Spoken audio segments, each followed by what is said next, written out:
No, no, no.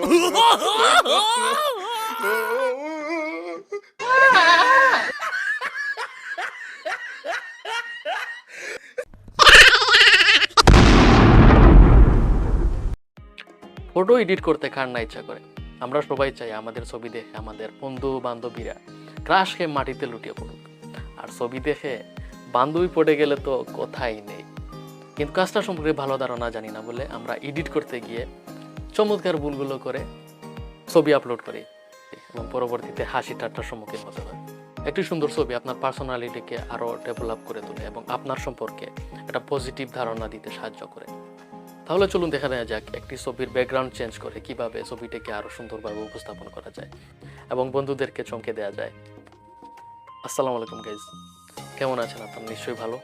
বরাবরের মতো আমি দুলাল আহমেদ আপনাদের জন্য নিয়ে আসলাম নতুন একটা টপিক। আজকের টপিক হচ্ছে ফটো এডিট। আজকে আমরা শিখব কিভাবে একটি ছবির ব্যাকগ্রাউন্ড চেঞ্জের মাধ্যমে ছবিটিকে আরও আকর্ষণীয় করে তুলবেন। তো শুরু করা যাক আজকের ভিডিও। যে ছবিকে এডিট করতে চান সেই ছবিটি পিকার্টে ওপেন করে নিন। কাট আউট থেকে পার্সন সিলেক্ট করে প্রিভিউতে ক্লিক করলে পিএনজি রেডি হয়ে যাবে। যদি কোনো কালার বার থেকে যায় তবে এরিস থেকে তা কেটে নিতে পারেন।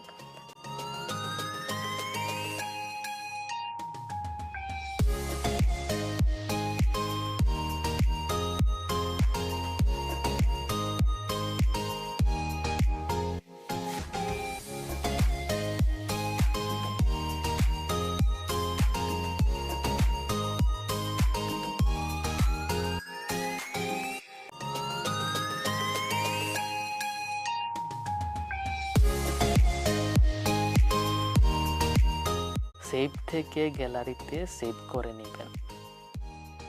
এবার গ্যালারি থেকে নতুন করে ব্যাকগ্রাউন্ড সিলেক্ট করে ওপেন করুন। ব্যাকগ্রাউন্ড ও পিএনজি ডেসক্রিপশন বক্সে দেওয়া আছে, ডাউনলোড করে নেবেন।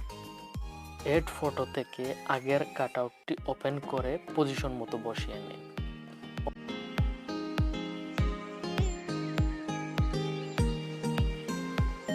ওভারলে কমিয়ে এরিজ অপশন থেকে সাইজ এবং হার্ডনেস কমিয়ে নিন।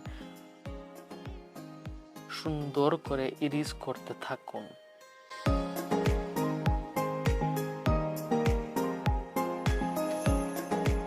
ওভারলে বাড়িয়ে সব ঠিক আছে কিনা দেখেন।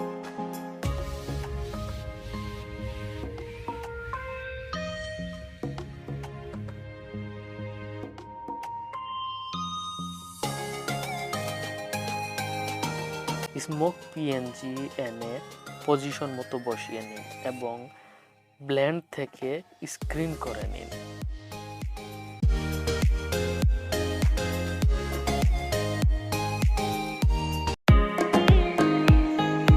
অ্যাডজাস্ট থেকে টেম্পারেচার বাড়িয়ে কমিয়ে নিন যাতে পিকচারটি রিয়েলিস্টিক লাগে।